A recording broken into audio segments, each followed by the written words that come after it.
All right, everybody. Let's get this show on the road. We want to thank everybody for tuning in tonight. This broadcast is brought to you by Stanico. If you need auto, light truck service work, tires, battery alignment, brakes, exhaust repairs, hey, contact Stanico. That's Andy Maddox in Jackson, Georgia at 110 Start Road, 770-775-7112. Once again, if you need any kind of auto repair, whether for car, truck, tires, battery, front end alignment, brake, exhaustion, any kind of repairs, contact Stanico. That's Andy Maddox at 110 Start Road in Jackson, Georgia, 30233. Want to thank them for being a sponsor for tonight, and we appreciate them for being a sponsor for this broadcast. All right, all right.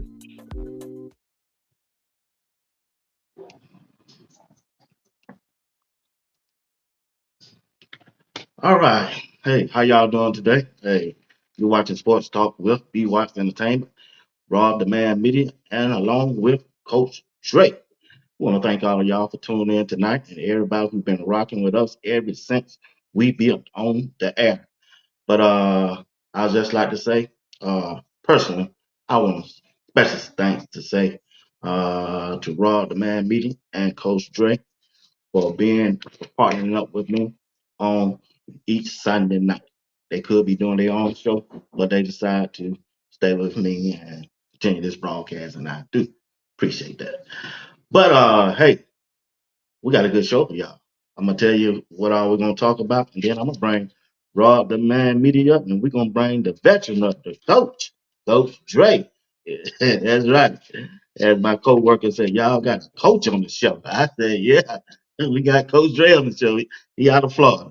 But hey, we're gonna talk about is if Colorado is legit contender for the Big 12 uh championship. And also, once we get through talking about Colorado for about a good 30 minutes or 45 minutes, we're going to pivot. We're going to pivot from there and talk about the Lakers, the firing of Darren Ham. We're going to talk about Odell Beckham. You know, he signed with the Miami Dolphins. Also, we're going to talk about what's your expectation of Aaron Rodgers with the New York Jets this year. And we're going to talk about the NBA playoff. Yeah, the NBA playoff. You know, the Ant Man, he's going up against the defending champion, that's Denver Nuggets. So let me bring the boys up and let's get into it. Let's get into it. We got Raw Yo, and yo, yo. bringing up Coach Chris. What's What's going on? going on, fellas? Good Not evening, good much. evening, good evening. How y'all doing today, man? Good, Good, good. man. That's good. That's good. That's good. I hope, trust, and hope y'all had a good weekend. And boy, this this broadcast day felt like a job I had to go to. I was struggling, boy. I ain't gonna tell no lie, man. I was struggling to get in here today, man. But God is good anyway. Had a long day at church, and man, boy. Then we got that St. Michael, man. We hit that thing, boy. Woo! I wasn't too long, just got home about an hour ago. But hey guys, let's get into the show. Like I said, we're gonna talk about Colorado. Are they a legit contender for the Big 12 this year? With all the stuff that's been going on, all the talk that's going on Twitter and the internet, talking about Coach Prime and talking about Shadur. I don't want to get into that, but hey, in spite of all that, Coach Prime has put this team right now in a good place to challenge the Big 12 conference this year. And I like the things that he's doing. And we're going to start with the quarterback position, and that's Shadur. But when I come to you, you can give your own opening statement also. But I want to talk about Shadur. I think Shadur is the best quarterback in the Big 12. I think he's gotten better over time, and I think he's ready to lead this team to a Big 12 championship coming up this season. And that's my opinion on him. I like the way he's getting rid of the ball during the spring. He got Pat Sherman, somebody he's comfortable with, and also I just think he's ready to take this team to another level. Starting off with you, Coach Dre. What's your thought? I mean, What's up? he's got he's got better all 4 years that he's been in school. Um, I think he's the Get best your shoe. quarterback in. Get your shoe. I think he's the best quarterback. Okay. You can't hear me. You can't hear me. Yeah, I get it. Oh, I feel he's the best quarterback in the Big 12 and probably bar none the best quarterback in the nation. There's nothing he can't do. It's not a throw he can't make. I think with a better offensive line, he's going to show you that all you need is anywhere from 3 to 4 seconds, and he can get the ball out. Um, he's just a leader. He's a leader in every aspect of the word, uh, and he's the kind of guy you want to go down the rabbit hole with. So there's nothing but good things to say about Shador Sanders and the way he leads the Colorado Buffaloes. I think, like I said, I think he's already the #1 pick in next year's draft, hands down. Hey, coach, if you got a fan on, you can hear all of it coming through, so they can hardly hear you. Um, when it goes to Shador, we do have the best quarterback in the Big 12. There's no question about it. He's locked in, ready to go. We looking for a great season. So let's buckle up, get ready. But we do have the best quarterback in the Big 12. Right. I want to thank everybody for tuning in tonight. We got a lot of comments. Want to thank everybody over there on LinkedIn. I want to say hello to Miss Shirley, Miss Pam, Miss Jackson, DC Carson. What's up, man? Donnie C, Nicholas. What's going on? Chase, who is T Rex, Travis, Mac Entertainment, LG. Who it is? Oh 07. Appreciate you. Big Steel. What's going on? Appreciate you. Appreciate y'all. All right, let's look at the running back room. Did Coach Prime improve the running back room since Dylan Edwards left? Alton McCaffrey left. He brought in Dalen Hayden out of Ohio State. Amos from Mississippi State, 6'2", 230. He still got 2 years of eligibility. He rushed for 1,075 yards and 13 TDs. To me, looked like he got the running back room is going to be better. I know we're going to kind of miss the speed of Dylan Edwards, but we still got Charlie O, still got Michael, and they brought in Brandon Hood, a transfer from Auburn also. What you think about the running back room, Coach Ray? I mean, give all due respects to all three of those young men that left. I hope they do well. Big shout out to Savion for going to Georgia State today. But we went out and replaced those guys with great quality running backs. Another running back that came out, a back that came out of the Big Ten, a back that also, if you watch his tape, don't go by that Miami, Ohio stuff. He runs the ball hard. And then Micah came in here and showed you what it was about, what hard work and dedication will get you. And Charlie also showed you from this year to last year that every time I get on the field, I'm bringing my lunch pail and I'm coming to work. So I feel good about our running back room. I don't feel it's going to be a drop off. Like you say, the speed that you're missing from Dylan, I think we can pick that up anywhere with Western, with these two incoming freshmen, Miller, and Draylon Miller and Cam McKell. When I look at the running back room, hey, I want to hesitate, right? Slow down expectations when it comes back to the running back room. I do like the piece that we added, but when it comes to what we lost, what we got coming in, some of the issues with the offensive line played a part in what the production was from the running backs. So I don't want to discredit, how much production we really lost and what they could do with this new revamped offensive line. But when you go and look at the running backs we went and got, they are bigger than the running backs that left. How much more productive they're gonna be, we still got to find out. And that's the part where we're gonna really get to see come this season. I do like the additions to the running back room. We got a speed back in Hood. He's a freshman that's coming in. How much he's gonna play is gonna be a question, but we got five in the room, right? And that's all you can ask for right now, right? Five Right. running backs that's healthy, that's ready to go for this upcoming season. No questions asked. Nobody should be in yellow jerseys, things like that. But it's hard to determine how much what we really lost and what we really gained. Being that one of the running backs, Ohio State, really truly didn't play last year. and the running backs that we had played behind not so good of an offensive line. So, how much you really can decipher, time is going to tell through this upcoming season.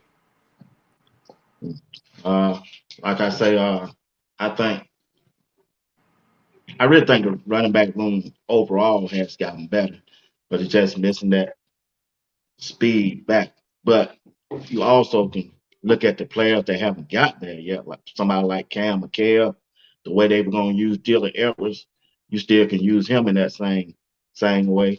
Also, you can use Traylon Miller in that same way. Just a slot back, running back out the backfield, throw it to him, and I think that they got the speed to replace Dylan Edwards. I think that. What you think, Coach? I said, yeah, what you were going to try to do with him, I think you can get it out of those two guys. Also with LeJontay Western and with Jimmy Horn being healthy. Jimmy Horn is a speedster, so you can still get that explosiveness from him. These guys are a lot bigger, a lot more durable. Um, like I say, we never gonna discredit what Dylan did for us last year. We give him the utmost respect and glad that he went on to do something better. But we just feel like we're good in the running back room, and with the guys that we have on the Yeah, I understand. outside All right, and the let's guys concentrate on the offensive. I'll say this to the running backs, right? When you talk about Dylan Edwards' speed, how is Dylan Edwards mostly used for his speed? Get him out in space, give him the ball. We got plenty of guys that we can get the ball to in space and take off. So the speed issue, if that's what you're concerned about, I'm telling you right now, that's nothing to be concerned about. We got plenty of guys that we can get the ball to. They can hit home run plays. It's not just a one man show or a 2-person show. We got multiple people that can just get the ball in space and take off. So that's not really a concern. So losing Dylan Edwards, yes, wish him nothing but the best where you're going, but we're good when it comes to speed. Okay, all right, that's good to know right there. But like I said, I think our quarterback room gonna get better, and the running back room has gotten better to compete for the Big 12 championship. Let's concentrate on the offensive line before we move to the tight end and the wide receiver. The offensive line has gotten better. Coach Grimes is out there still recruiting. They picking up players for depth wise. They getting the size. I was concerned last year that we didn't have the size and we didn't have the the backup a backup plan for the guys that were starting. But the way the recruitment is coming in, he bringing in Peyton Kirkland, Ethan Boyd, 6'7", 325 pounds. He got another offensive lineman named Wyatt Hummerling from Villanova. And we got Big Zach Owen, 6'6", 370 pounds from Clemson. Like I say, are they 5 stars? Are they 4 stars? It don't matter about the stars. But once Loho continue to work with these guys, I think this offensive line is going to come together. Not only just the first unit, the second unit, and the third unit. What y'all think about the offensive line? Right now, it's just about building depth. The only concern I got is who's the backup left tackle. Outside of that, I feel we have depth at the guards position, center position, and right tackle. It's just who's the backup, if Seaton goes down. Who's going to be that backup left tackle? But overall, you got to feel with the depth of the roster from last year to this year, you got to feel good where CU stands at. You're going to see a difference in size, going from 6'2" to 6'4" average. 299 to about 320 across the board, as far as weight difference. So it's a 90-day difference when you look at the offensive line and the things that we can do. We look like a power 5 offensive line, which is power 4 now. But you just got to look at it and see the depth pieces of what we're adding. You're good with it because it's not a 1-year rental or a 2-year rental. We're actually adding guys that got 3-4 years left, that Right. has time to develop, that can help us not just win now, but win in the future. So as we continue to build this brick by brick, you gotta love the spot that we're in when it comes to the offensive line and field long hosts. Yeah. Like I said, I like the development of Jordan Seaton. I like the way he done came along. I also like Tyler Brown. He bringing that leadership to the offensive line, and I just think the offensive line they're gonna be a big part of them winning the all contending for the Big 12 championship. Yeah, Coach I Dre. mean when you look at, we should be about probably like one or two more pieces left on the offensive line. For that, and the reason why I say that is just due to the fact that you want to have 15 to 20 guys on the offensive line. That gets you three deep. Plus, if you got a couple injuries, right? So 17 is really 17, 18, that number you really want to be at. So you got your three deep plus an extra three just in case any injury. So what we see at right now, we're probably about one or two more pieces away from locking in this offensive line. So we should be good. Yeah, I think so too. Uh, my name Alpha. Who is Alpha Roof? Sent you a message. Okay. All right. All right. But uh, this is current. He said it must be one of your guys. He said this is current. I disagree with him about that one. But anyway, uh, like I say, what you think about the offensive line that he that transferred in the new guys? What you think about those guys? Like I You think said, any one of them got a chance starting, or they gonna be all battling for bag on road? so the Michigan State offensive lineman, he could battle for that right tackle position to kick Benson into the right guard. But overall, I mean, majority of these pieces got 3 or 4 years. So you're not mad if they don't start this year because you know you got time with these guys to develop. They can come in and push forward into that spot next year. So like I said, overall improvement from last year is still wait and see. But I like where we at far as the depth pieces, far as years of getting out the 1 and 2 year guys that wasn't going to start this year that could turn the team sour versus getting in guys that can be there 3 or 4 years that can help you and develop. So what's really going to be in question right now, what I'm saying, is seeing the development of growth this season with Phil Longhouse, right? What does he do with all of these offensive linemen and how do they grow together going into this new season? And you got to see, you can't, there ain't no hope strategy in this. You just got to come in and watch them put the work in, get in the weight room this summer, come in ready to go for fall camp and put it all together. Okay. What you think about Benson? No, let's talk about the left side of the offensive line, the blind side. So far, what I saw on tape was that Jordan Seaton, I think it was Tyler Brown, and the center was who was the center? That Who was was the center? Hank. Bro? Hank. Yeah, hey, yeah, Big Hank. The left side. Are y'all concerned about the blind side of Colorado this year, contending for the Big 12? And who you think? Let's see. If somebody go down, hope nobody don't go down. Who gonna be the bag up for Jordan C? Who you think? That's the part we don't know. That's the part I just touched upon.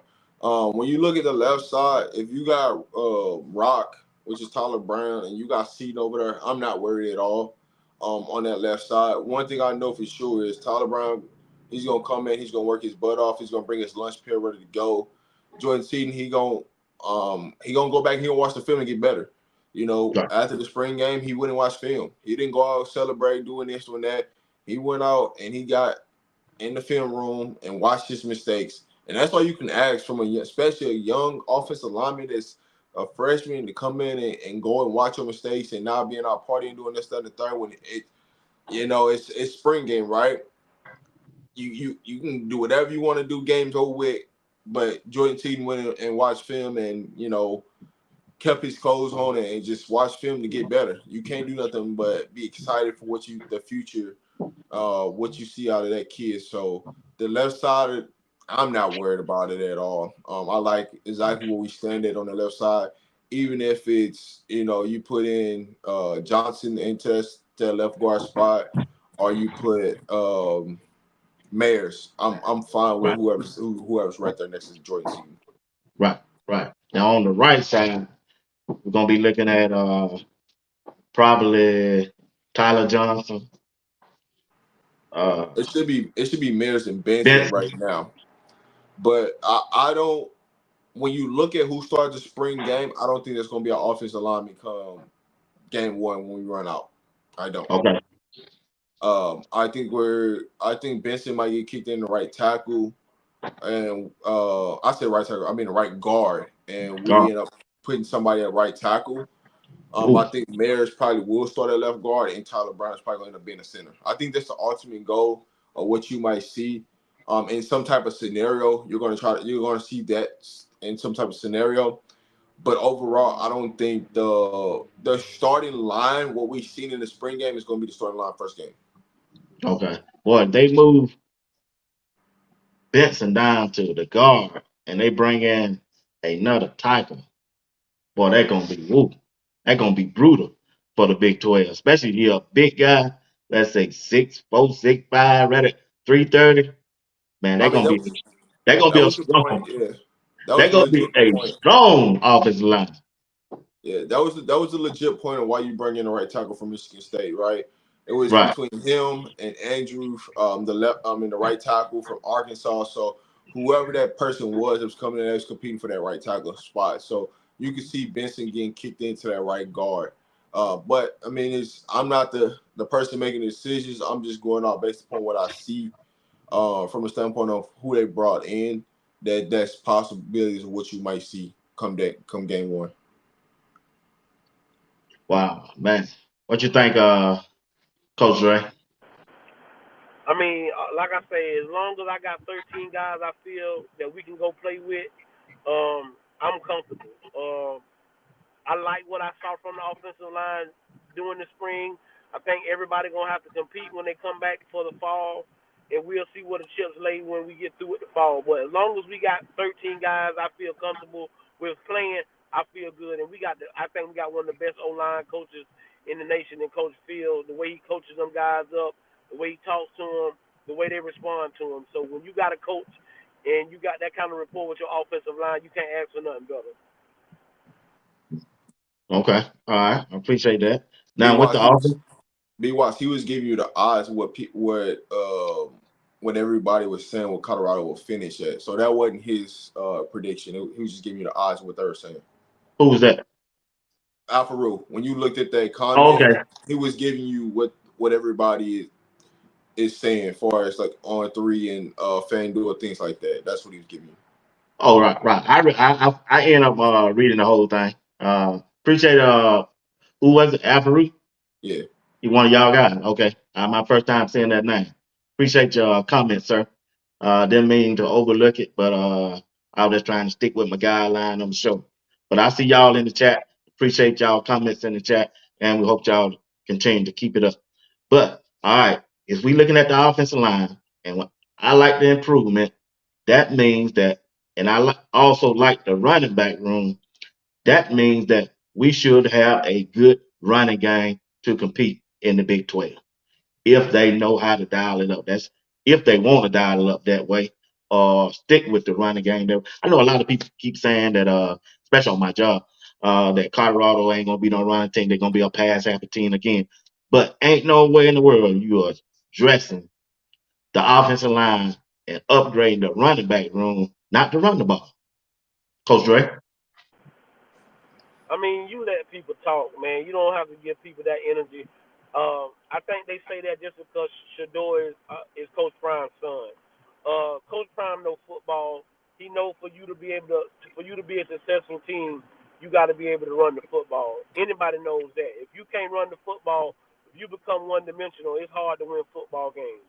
So I bypass all of that silly talk about we not going to run the football and things of that nature. We couldn't run the football that great last year. We didn't have that best of offensive lines. And so we're not going to keep harping on that because that's beating a dead horse and things of that nature. But what we see is that y'all saw that we put a kid back there with 2 days of practice, and you saw that kid break with the offensive line we got. So what makes you think a guy that can play the running back position at a high level is not going to run behind this offensive line? So, I mean, we know we're going to run the ball. Like I say, it could be 60-40, give or take any week. So one week could be 60-40 pass. The next week could be 60-40 run. It just depends on who gets going first, and people forget that Savion Wilkerson ran for 1,000 yards at Jackson State the year that Shador almost threw for 4,000 yards. So don't act like Coach Prime don't run the football. Here's my thing. What are you really expecting out of the running backs? That's the question I got to anybody that's in this chat. What are you really expecting out of running backs, right? A lot of y'all say y'all want to put the ball in two hands, but then y'all complain about we ain't running the ball. Which one do y'all want? At the end of the day, they gonna run the football. It's not hard, right? They're gonna run the football. They're going to play complimentary football this year. I know people got this notion of it's prime and it's two back there and what they seen last year. This ain't last year. This is a brand new year with different expectations, with different coaches in the building. The same offense coordinator is not there. If you ever seen the Pat Shermer's offense, you know he's gonna run the ball. Now, is he gonna run the ball to what you liking? No. But what are we really asking for our running backs to do in this system?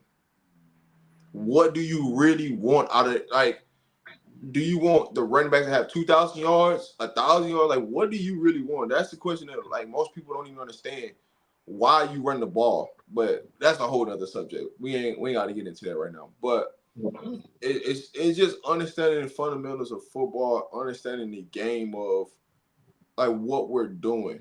You know, they showed you in the spring game that they was committed to the run. You didn't just see pass heavy, but it's a building, right? What you see in the spring, you're not going to see in the season. Sure. They're going to put stuff and different wrinkles in once they get into fall camp, right? They're Right. gonna get the installs right now to start preparing for the season. Like some of these things of what we're waiting on, they're gonna start to put all this stuff into play here coming soon. Right? They're on a little mini break. They'll be back after Memorial Day, getting ready for the fall season. It's just we gotta just take it time and stop basing everything off from last year when it's a lot of moving pieces that's not there from last year. That's a good take, bro. So you think Coach Prime still trying to add to the offensive side of the ball through the transfer portal? Rod? Go ahead, Coach. You guys. I mean, I mean that recruiting team always working, so nothing surprises me. They gonna always be trying to make their team better, and whatever that takes, that's what they gonna do.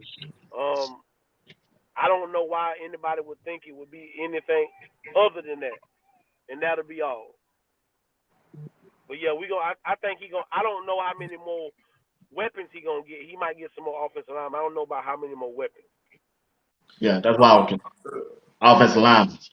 yeah, I mean, when you look at CU, the main goal is always to improve the bottom 20% of the roster. I mean, that's just with any program.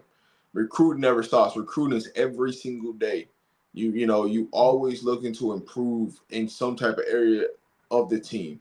Whether that's the coaching, whether that's players, you just want to improve every single day. And so right now, it's just nothing but evaluation and understanding the piece of what we need, preferred walk-ons, because people forget preferred walk-ons, it can be vital to your team.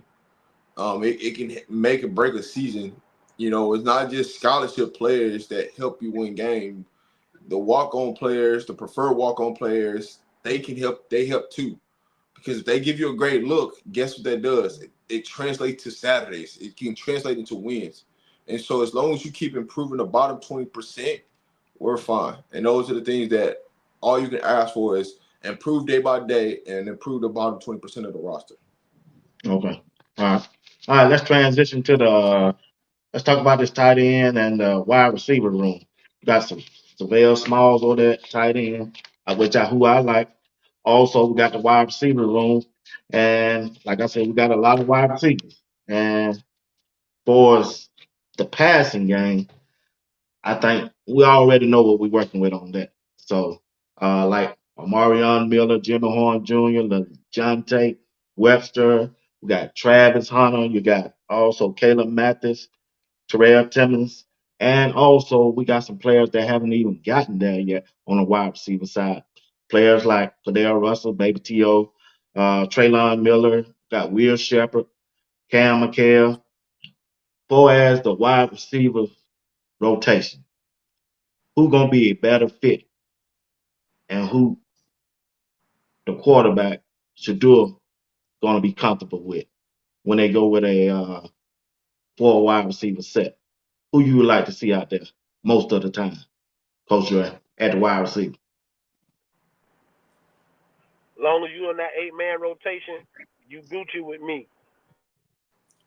So between Will Shepard and Marion Miller, um, Jimmy Horn, LaJohntay Weston, I think them will be, if you go 4 wide, I think them will be the first 4 you see out there.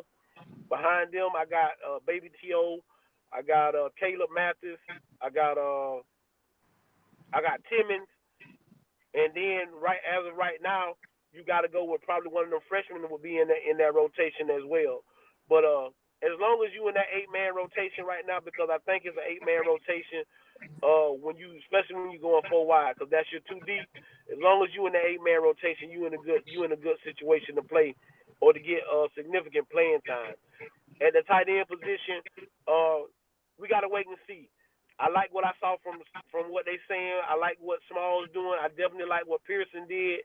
But you got 2 kids coming in, a kid from Ohio State, and then another kid from UNLV coming in. So we'll see what they can do. But you can believe that Shador Sanders is gonna get the receivers together in this little time off and work. They're gonna work. You get what I'm saying? Because he knows what it is. He knows what's on the line. So I don't. I'm gonna keep stating this, and it ain't gonna change. We have the best receiving core in the nation, and it's bar none. You get what I'm saying? We got the best receiving core in the nation, and that's just how I feel. When it goes to who's gonna be the best 4, it's gonna be who's the best 4 that want to put the extra work in with Shador. Travis is just a given, but outside, who the next 3 that want to go put the extra work in with Shador? That's who you're gonna find out who gonna be the 4.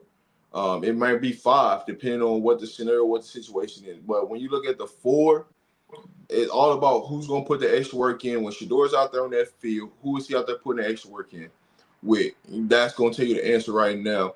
And they're gonna do some stuff in the off season and work out together. Each group is, like I said, each group is gonna be sectioned off, and they're gonna be doing different things together, collectively. Whether so they're gonna be fine. Yeah, One thing I don't worry about is the wide receiver room. It's plenty depth there. It's all about coming in, being physical, running crisp routes, and catching the ball. Right? It's just that simple. When it comes to the wide receiver room, you want to see them be better run blockers at times to help the running backs, but also you want to see them run crisp routes and get open and catch the ball. That's the main thing. As long as you can do those things, you're fine. When it comes to the tight end room, it's just like the running back room. What are you expecting from the tight ends and the running backs, right?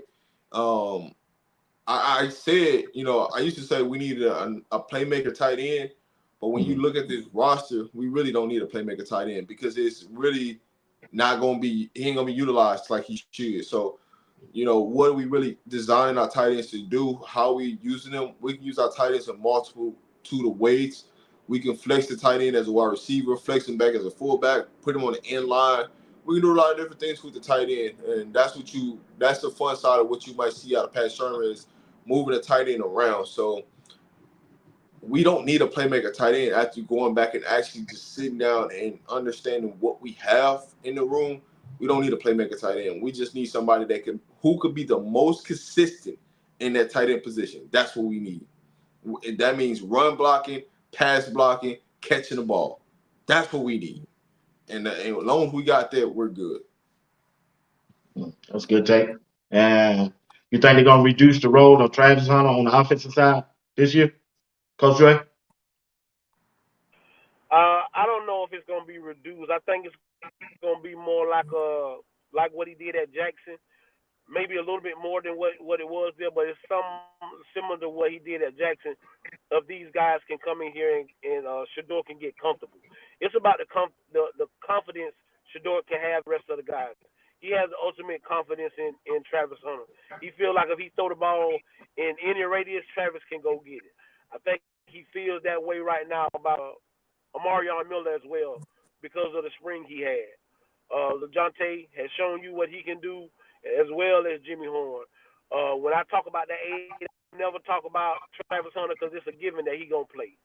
It's a given that he's gonna play. But I think it's gonna be more like the Jackson State role. If you go back and you dive into that 1 year he was at Jackson, after he got healthy from being hurt, watch how he played in spurts in certain series, certain packages and stuff like that. And when the game was on the line, he definitely was on the field. So I think it'll be probably a little bit more than that, but I think more of that kind of caveat when you see Travis Hunter. What Travis you gonna think, be bro? Travis. Travis gonna be Travis.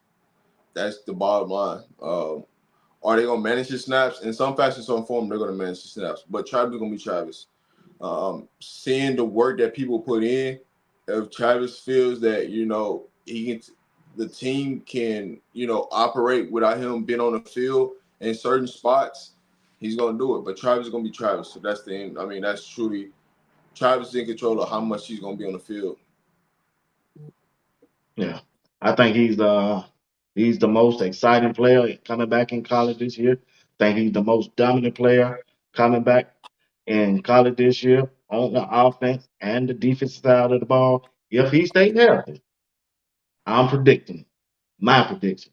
If he stayed healthy, he get at least 5 to 6 interceptions and get by 800 to 1,000 yard reception. Travis will be named the Heisman Trophy winner. I don't care what kind of numbers Shadua put up. Now, only way he could get beat out if Shadua put up 45, 5,000 to 35 touchdowns, but most of them yards gonna go to Travis. So it's gonna be kind of interesting between them two. So who you think will got the better chance of winning the Heisman Trophy? Y'all talk to me, chat. Travis Hunter or Shadua? Talk to me, Rod. The only way really for Travis to be in the conversation for the Heisman, he's gonna have to go punt return. Offense, defense, Punt and punt. return. He has to. Okay. He's gonna have to have some type of electrified moment in the punt return game. He's gonna have to get at least 4 to 5 interceptions, and he's gonna have to put up some pretty decent numbers at the wide receiver. It's just gonna be hard, even though he's a two-way player. He's the best. He could be the best player in college football. It's just gonna be hard to give it to him if you don't see him in all three phases of the game. Um, with Shador, it's pretty more lenient because he can rack up the yards to touchdowns and less interceptions, and stat wise he can get it. But with Travis Hunter, he's gonna have to do more to get it than Shador is. So in that case, Shador has the easiest road to the Heisman. The What you Heisman think, Coach? is a quarterback. The Heisman is a quarterback award. But what you know and what you have seen is Travis Hunter is back there catching punts. So again, you ain't gotta believe us. You don't. We a bunch of nobodies. We don't. I'm telling you, I don't know nothing. But you know that they know he gonna have to do something else besides the offense and the defense. Like Rob said, he gonna have to give you an electrifying moment. Charles Wilson played offense and defense, but the thing you remember most is him catching the punt return and returning it, and him striking the pose for the Heisman. Because he knew right then, hey, ain't no way you can deny me. I'm the best defensive player in the country. I play enough offense, but I just put myself. I just told y'all that I'm the Heisman Trophy winner.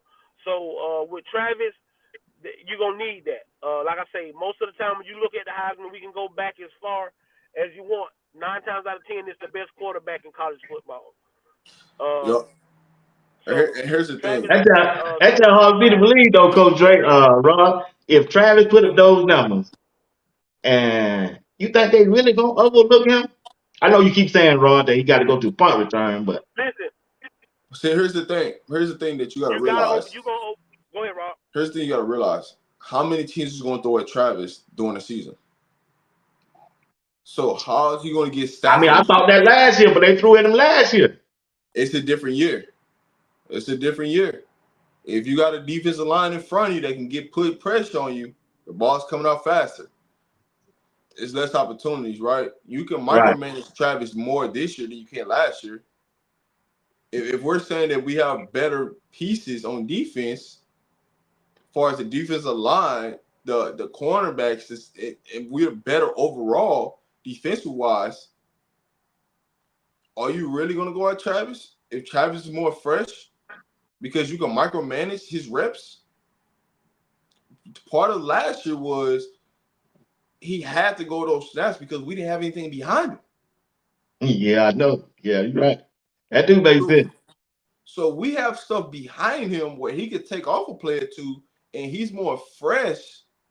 How many people and Travis is really locked in and see what they're doing. They putting Travis closer to the ball because people didn't want to throw to him on the outside. So now you put him close to the ball. So now he's impacting the game more.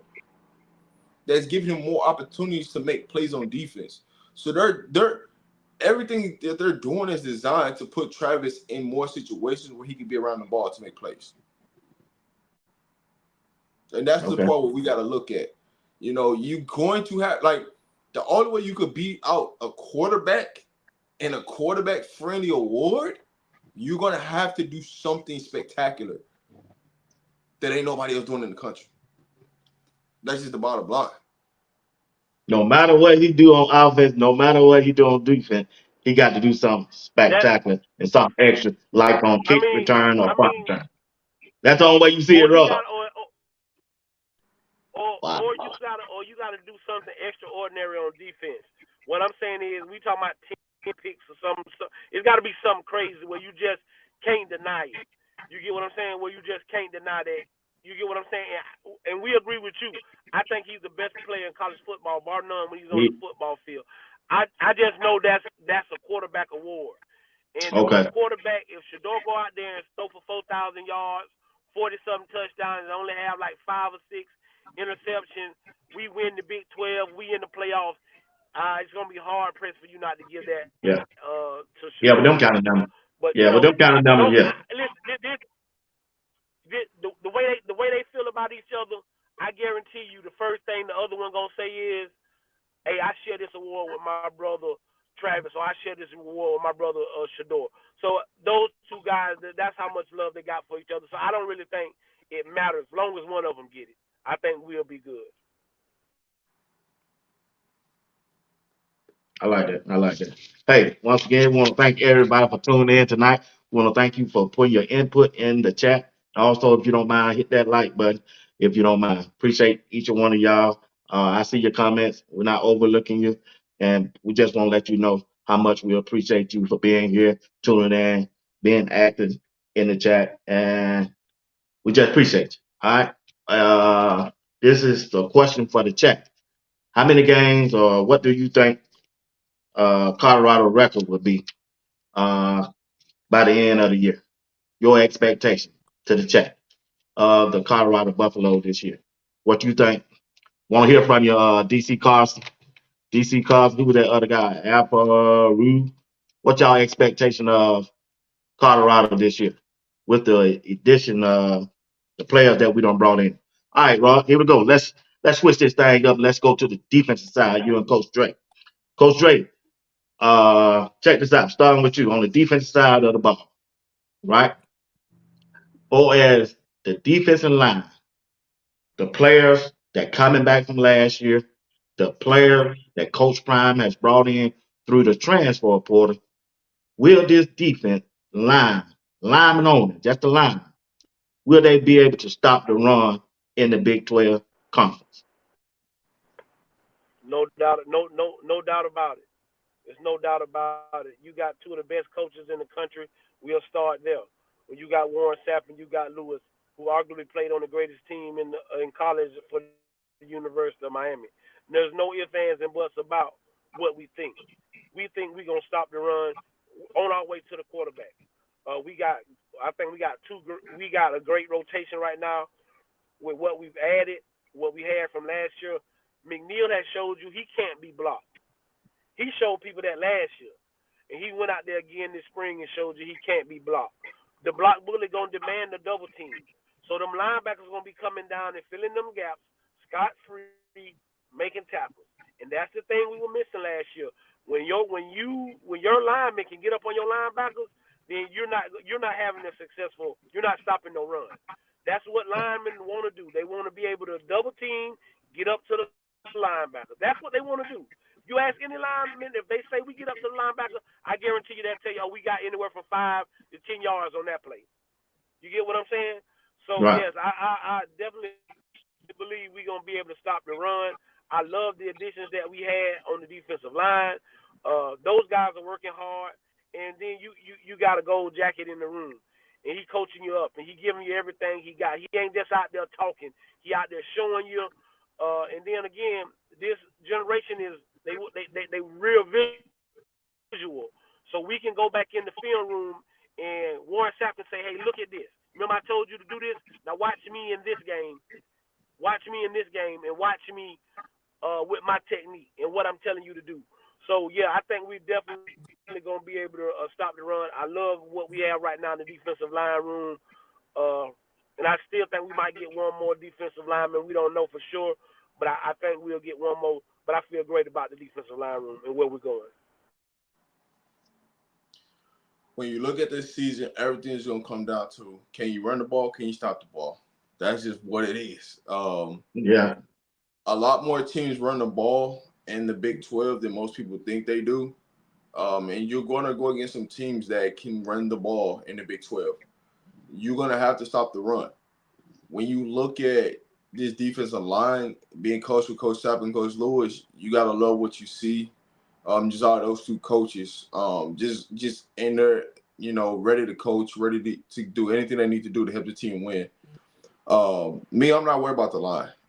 Is if the line is doing a job, can the linebackers come and clean up the plays and finish the plays for us? That's more what I'm concerned when you talk about the run defense. It's not the line. It's can the linebackers go fill the hole, go fill the correct hole, and make the plays. Because when you watch the film last year, we had some games where Yeah. They were just they running it up in there. they running wrong gaps. They Yep. running behind each other. It just didn't look. They didn't look on the same page, right? They didn't look like they were flowing together. So this year, right, when you look at this defensive line, the biggest thing that it does, it helps the linebacker play. Now, can the linebackers go out and make the freaking plays? That's all we ask. The defensive line go do your job. Keep the offensive linemen off the linebackers. Linebackers, you got to go clean it up and go wreak havoc. That's all we asking for, right? You should be making plenty of plays in the backfield because the defensive line is going to throw the line of scrimmage. You got to go make plays. Yeah. I like the way so far in the spring, I like the way McNeil playing, Chidozie playing. I like Anquin Barnes. He's one of my favorites. I also like Teran Carter, Quincy Wiggins. I like all them guys, man. So I hope they make this jump from last year and take what they don't learn from Coach Sapp into the Big 12 and apply it so that defense can be able to stop the run and free up them linebackers so they can come up and make the tackle. Now, since you brought up the linebackers group, and Coach Prime, I know you brought in Hill Green. You think we're gonna get another linebacker uh, through this transfer portal, Coach Dre, to go with him? Cause I ain't satisfied with the two linebackers from last year. I'm just not. I mean, and that's okay for people not to be satisfied. But this is what we're gonna say. Trevor Woods has told you he never went to a linebacker meeting last year. He never went to a linebacker meeting last year. He showed up the games and people said go play linebacker. So that tells you a lot, right? Uh, Bentley's gonna be able to do what. The one thing about that's why I like Livingston. One thing about this, he's into the benefit of these to these guys.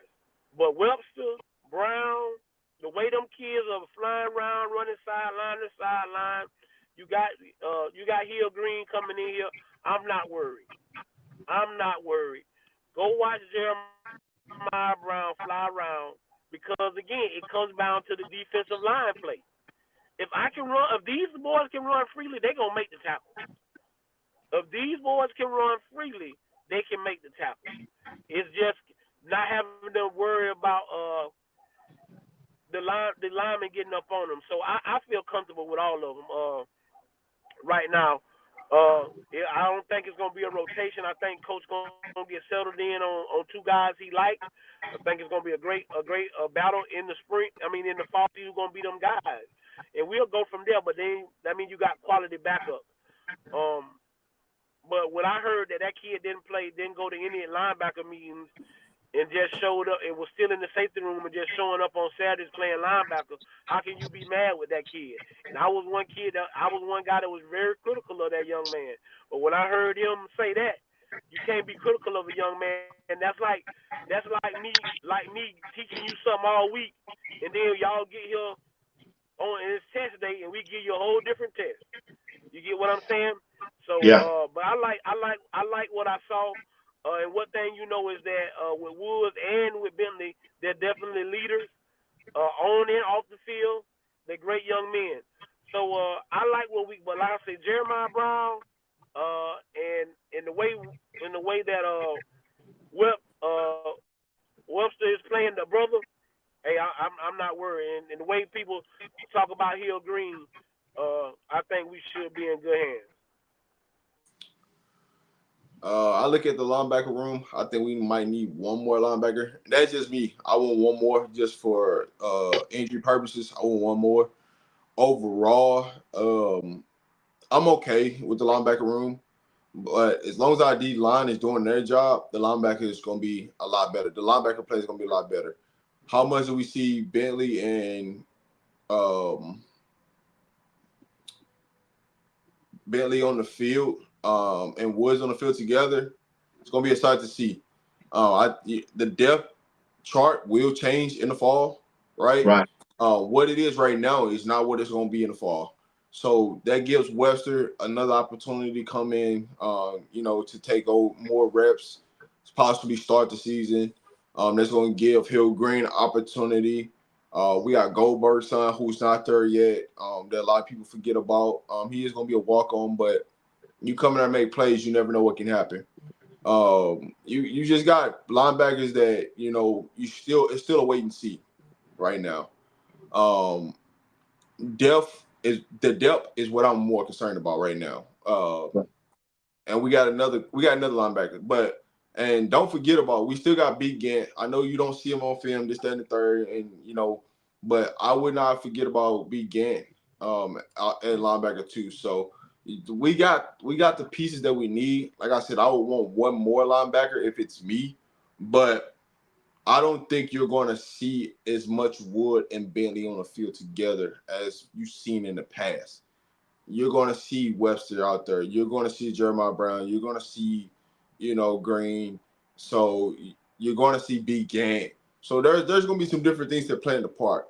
You just want everybody to stay healthy in that room. That's the biggest question, right? Right. Is being healthy in the linebacker room. We had too many people hurt in the linebacker room, which caused you to see a lot of Bentley and Trevor Woods last year. So we got to remain healthy in that linebacker room, and we just got to go make plays. Like I said, these linebackers should be making plays in the backfield. Our D-line is doing their job. They should be making plays in the backfield and just being all over the field. So it's excited to see. Okay. All right.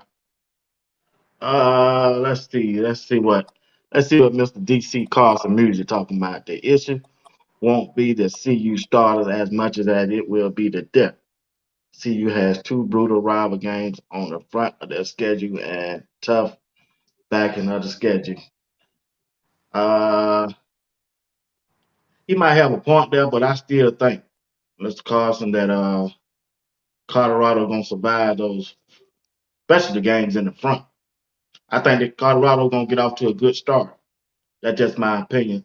I don't know what two games he's talking about in the front, but on He y'all talking think about North he Dakota? talking about Nebraska. He talking about the Nebraska and the Colorado State game when he say rivalry games. He talking about Nebraska Oh, and Colorado State because they back to back. okay. You think those gonna be two tough games for Colorado this year? I don't. Well, I mean the corn and They don't have the same Nebraska. players that they had last year. But the corn, Yeah, but you're talking about a true road game, 100,000. Come on, Every Nebraska. college don't present 100,000 fans, right? Right, You going in there, and it's the records ain't gonna matter, right? You gonna have to right, play ball. It's a game that CU should definitely win, but if you coming up BSing around, there's another side of element to it. But they should be focused, locked in. But it's the first true road game, and I'm glad that we got that game before the UCF game. I'm glad we got it. I'm glad we got the CSU game before that. It's two good road environments that they're gonna be in before they got to go to Florida, where they, all the distractions. So it's just gonna help them be more focused when they go to UCF. But that Nebraska game is definitely you going into the sea of red. That's just what it is. So it's gonna be a true test. That's gonna be the real measuring stick of where this team can elevate to, right? What the right. product looks like from there and how they develop past that game. The first game, we should take care of business, but that second game we play against Nebraska, that's gonna be the measuring stick of all right, where do we go from here? Right. Yeah. I just, I don't, I just don't see it from Nebraska, man. Or you think if Scott they bigger offensive lineman or something? Because their quarterback position, if they going into a big against Colorado with a freshman quarterback, I don't know about that guy. You got all right. So I will say y'all got he can spin it. All right, Oh, they I know he he, can, but it's just he can spin the it, but you got magnitude of the game. Man, do you know how much hype gonna be behind that game if Colorado don't want their first game and all prime time them lights. going to Nebraska? All the lights is gonna be on that Nebraska game. I Shit. promise you that. But you can't look at it as we gonna underestimate this team. You're gonna Oh, I ain't underestimate saying it. what this I'm team can not do. underestimating, but I think they're gonna beat them by 20 points or more. I do. like I say, we're gonna take it week by week. Coach Dre just believe in that. Some of my kids might be watching, and if I say anything other, my kids gonna kill me tomorrow. So we gonna take it week by week. I'm worried about North Dakota State right now, and after we get, then we'll deal with the corn. But like Rob say, you throw the records out the window. They think their defense is gonna be better, and they believe in their football coach. Uh, he's been a winner in college. Now he didn't do much Yeah, in the yeah. NFL, but he's a winner in college, and I think that's what a lot of people are going off of. But we gonna take it step by step and game by game. We're gonna go out here and handle North Dakota State, and then we'll worry about the corn. But like you say, it's a heck of an environment for a true freshman to come in to play a team, especially if we feel we good as we think we are. So Right. we'll cross that bridge when we get to it. I promise you one thing: the receipts that we got on the coins, they're gonna be locked in, ready to go. But you just can't take it for granted. That's all. Yeah. All right, let's get back to the defensive side. Let's talk about the cornerbacks and safety position. The players that they got coming back from last year. We know Travis Hunter going to be on one of the sides for that defensive back, and also right now we're looking at DJ McKinnon. Are y'all comfortable with DJ McKinnon being on that side, cornerback on the defense side of the ball, Coach Dre? Look like I have he going in this summer I as a have no starter. Look like. I have no problems with DJ McKinney. He's a proven starter. He's a proven starter in this conference. So he's looking for in this conference. Um, I like the way he's practiced. He's taking coaching. The one thing I like about watching him on the well off videos and the stuff that we do get to see is he accepts coaching. Every time Coach Prime is right there getting on him, hey, you need to stay low. This right here take you here, this, and this. He's taking the coaching and he's applying it every day. So I love where we at with him. Uh, we got Hood coming in. Hood wants to play. He coming Yeah, from the SEC. He want to play. So I'm pretty sure Coach Matt's gonna give him every opportunity to get himself on the football field. Uh, we know what 7 and 21 gonna do back there at the safety spots. You also got Herman back there. You got Preston Hodge. So yeah, man, I feel great about that secondary. Uh, I feel real good about what we doing, and I don't think we done. I think we probably get us another one, for everything is said and done. So you got to like what we doing in the secondary.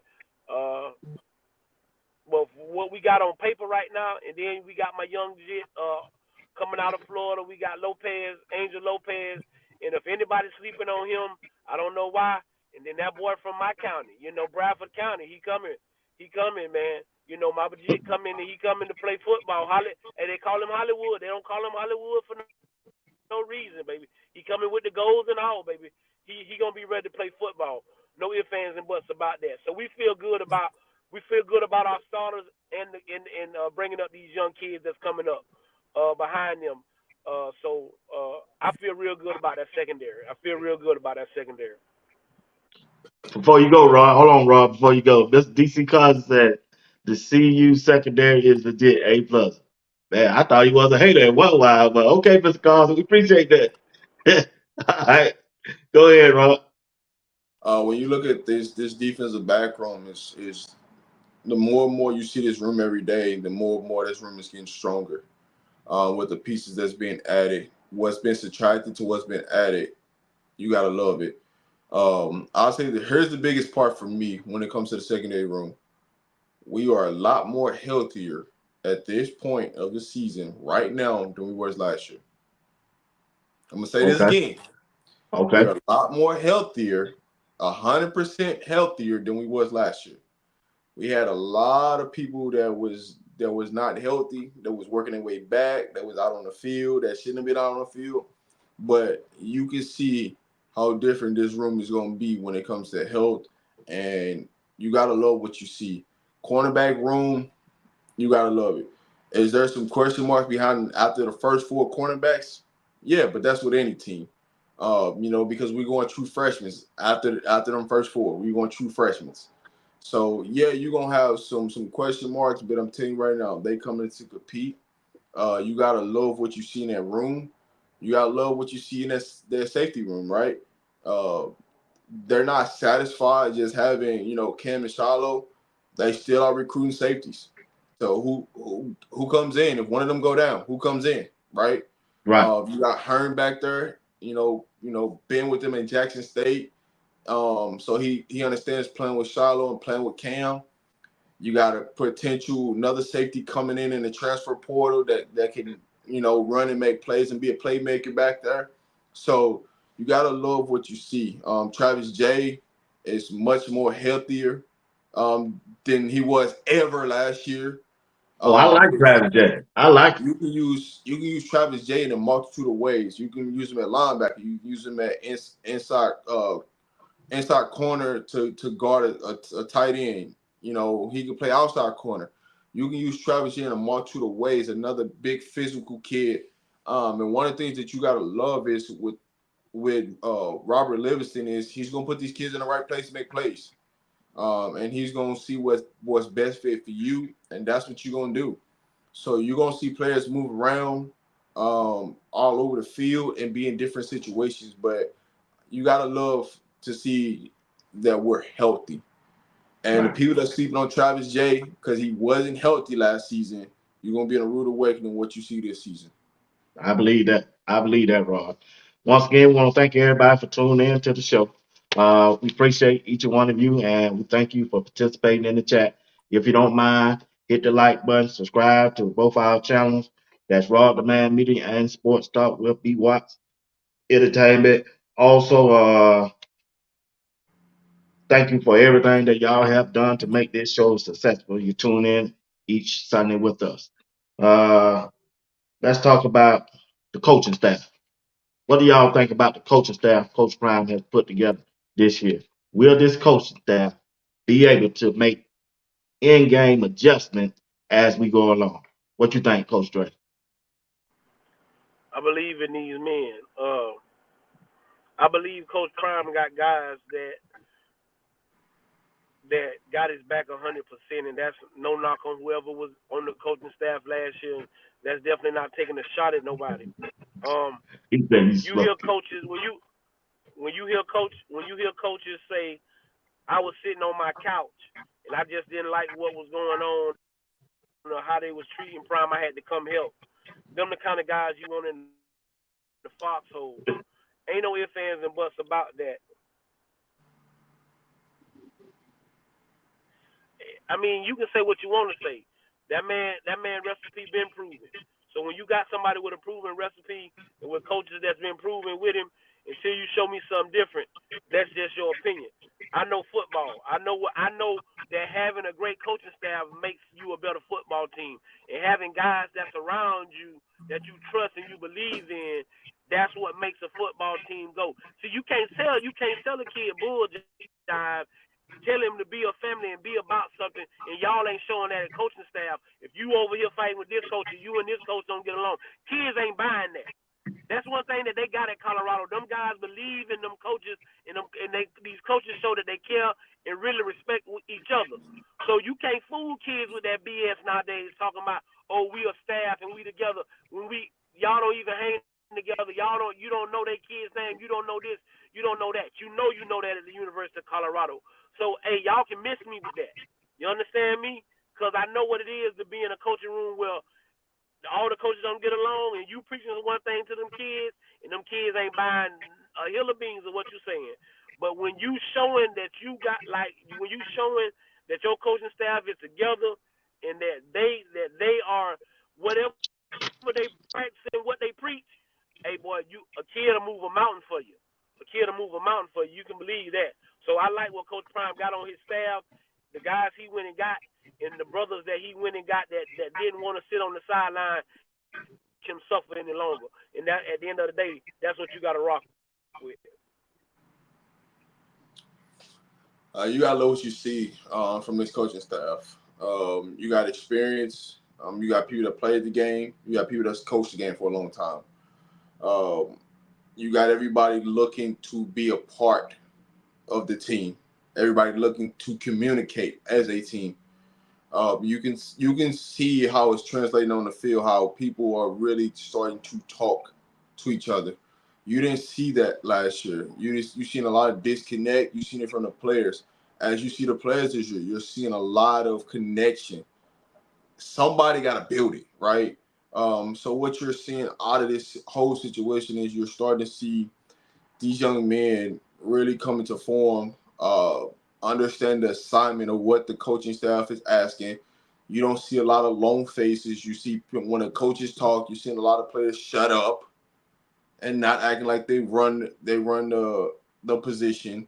You're seeing a lot of hard work and dedication being put in, but it's still a long road, right? We still building the bricks to the house. The plane ain't even took off yet. But as we get closer and closer to August, that plane is gonna get ready to start to take off, and we're gonna keep going in the upper position. All they gotta do is continue to work, and we got a couple more weeks before they back on campus, and you're gonna see all the new players in, and you're gonna start to see the chemistry build. Yeah. Like I said, I like the coaching staff. I like what they bring to the table. That's Coach Damian Lewis, Warren Sapp, the new DC coordinator Robert Leviston, and can't overlook the offensive coordinator, the experience he done had in NFL either, man. To bring that to bring his experience to the college level to teach these guys about football, it's a big benefit to them. And I think Coach Prime has done an excellent job by adding to the coaching staff that they have this year. And then you still got them young coaches in there like Dancing. He's a big addition to the coaching staff also. He's been overlooked. He playing a good Right, role in the coaching right. staff. He playing a good role in that coaching staff too. They might not show it on film, but there's a lot of guys look up to that dude, man. What y'all think about Coach Dancing? Man, he the real deal. He the real deal. No ifs, ands, and buts about it. Dance is the real deal. I think we said it on our show a while back. We wouldn't even been mad if he'd have made Dancy the defensive coordinator. You get what I'm saying? Dancy's the real deal. I see him ask, well, what you think about the well CU coaching staff rank in the Big 12? They got some great coaching staffs in the Big 12. Utah coaching staff is a great coaching staff. They've been together, but that's what I'm telling y'all. There's a group of guys that's been together for 12, 13 years. They might change a couple of coaches here or there, but the core of those coaches have been there together. They've been there since Urban Meyer left. And Urban Meyer ain't even coaching a football team right now, so that lets you know just how long they've been at the University of Utah. But what I'm telling you is that's how you got to build a coaching staff, bro. And what I'm telling you is Coach Prime didn't have that last year. And people have told, and like more than one person have came out and said that. Players, coaches, a whole bunch of stuff. So, I'm gonna tell y'all like this: you can get on the train or get off the train. At the end of the day, the train's still gonna run down the track. So either get on it or get ran over. That's just how we look at it. That's just how we look at it. Either get on the train, get off, stand in the middle of the tracks, and get ran over. That's just how we looking at it. Yeah, when you look at Coach Dancy, he's going to be a defensive coordinator here soon. Whether that's at the University of Colorado, whether that's somewhere else, he's going to be, and he's putting himself in line to be a defensive coordinator at some P4 job. You just got to love what you see, the grit from him, the grind, and willing to put on any hat to help you win. Right? You're talking about a guy that was a head football coach who stepped down from a head football coaching position to come be pretty much like an analyst role last season to now being a defensive end coach. So for him to make that sacrifice to move up, it just goes to show you that he's committed, he's ready, he's going to sacrifice, he's going to give his all to make sure that this team win. And that's what you got to love as a coaching staff, the buy-in completely. So you got to love it and look forward to what this team can bring. All right. Before we move on, let's to something else. What's your real opinion of the coaching style and what coaching technique that Warren Sapp is bringing to Colorado, Coach Ray? It's a hands-on style. It's what kids like. When your coach can get down there and get in the 3-point stance and show you the move and show you this and show you that, most kids these days that's what they like. And then especially when you can say I played here at the highest level, I played here at this level, but also looking and not saying that all I want is your best. You ain't got to give me Warren Sapp best, but you got to give me your best. And the way he gets in there, how he holds the pads, and how he's very animated and all that, you got to love his coaching style. And young kids like that. They like that. They like when your coach can. That's the biggest thing. I think my head coach this week he might have messed around and tore something in his thigh trying to race one of them young boys just because we just out there moving around with them boys. And so one of the young receivers like, Coach, I can beat you. Oh no, you can't. So he got on the line and tried to race him. So kids just respond to that kind of interaction that is hands on. I heard my boy Sco Buff say one time he never really understood what Coach until Coach Prime said you need to touch some kids because you need to give them that energy and that love that they seeking. And sometimes just by your touch, you can do that for a kid. So with you being hands on in the way that the way he touching them kids and the way he molding them kids, you can't do nothing but love the way Coach Sapp is coaching these kids. Good point. Good point. It's when you look at Warren Sapp, and I just Warren Sapp, Coach Lewis, you got to ask yourself, what more could you want from a coaching staff if you're a D lineman? What more could you want, right? It's not that they're just sitting there yelling, cussing you out, just telling you do this, doing that. They're breaking down the film. They on the field with you, Right. making sure you perfect your crafts, making sure you understand. And on top of that, right, they giving you feedback right as it's happening, right? Every Right. time they see something, it's not one of the moments they waiting to film study. They correcting action right there in the moment of time. And it's like, man, what else could you want from a head? What else could you want from a coach, right? Not only Right. is he holding you accountable, but not only is you holding you accountable, he giving you praise when praise is due. So you just gotta love what you see when you look at Warren Sapp, you look at Coach Lewis on this defensive line, and what they bring to the table. You're gonna see a lot different from this defensive line. Just the gratitude of the situation, right? Right. Um, you're gonna see how thankful Coach Sapp is, for giving Coach Sanders this opportunity to coach, right? Because how many people is gonna give Warren Sapp an opportunity to coach at a P4? Right. So those type of things won't go unnoticed. So everybody got a different layer of desire, want, a need, why they there, a different desire, what they're looking for. So you gotta just be thankful for what we got and just stay in tune every day to see what's gonna happen next. Because what you're seeing before your eyes is, could change the game for a long time. I agree. Both of y'all made good points on Coach Sapp. That was a good take on Coach Sapp. All right, guys, let's pivot to see what's going on in the sport world from last week. Hey, check this out, Raw. The Lakers fired their head coach, Ham. Expected. In 2 years, he went 90-74. He won 90 games and he lost 74 games, but he was 9-12 in the playoffs. Did he deserve to be fired, in your opinion, Coach Raw? I It mean, was Raw. it was I mean, it was a setup from the get go. When you look at the Lakers, you look at just being a head coach for LeBron. If you ain't getting to the NBA championship, you're gonna be fired. That's just the bottom line how this goes.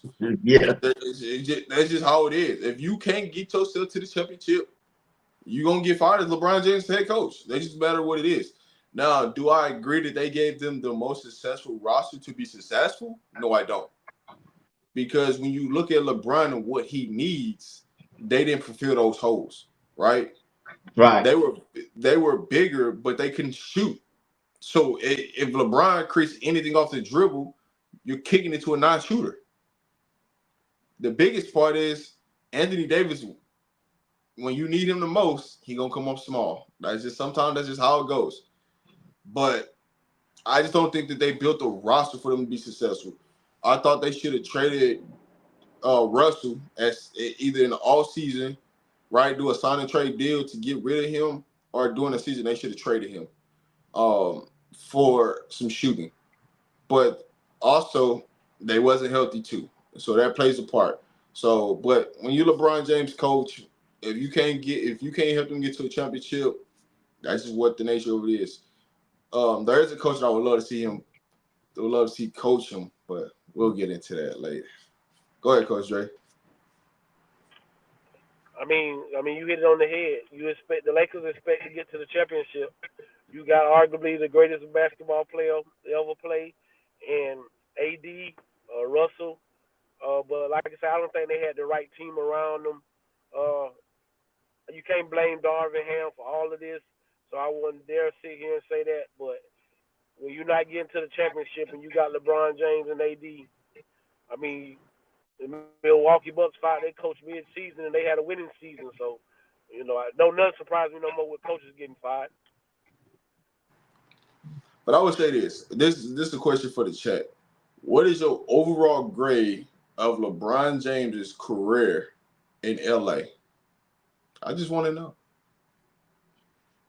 all right. We got a super chat here from who this East Coast Kev. He said LeBron James is the problem. Notice the Lakers play better without him. Get rid of AD too. What you think about that, Rod? I mean, it's always going. You got to think about it. When LeBron comes in, he's gonna dominate the basketball. When LeBron's True. out, the ball's gonna flow. That's just what it is. You're talking about Yeah. superstars, right? Anytime a superstar comes in the game, guess what? The ball's gonna go through them. But sometimes it's so frustrating watching LeBron because he's trying to process too much instead of just playing basketball. Just move it, right? Because here's the thing about LeBron. When you watch LeBron play in the Olympics and you watch LeBron play with the Lakers, two totally different players. The ball is not stopping. The ball is moving. He's more active getting to the lane, getting to the rim, right? So there's more things that they can do around him to make him to have a better situation.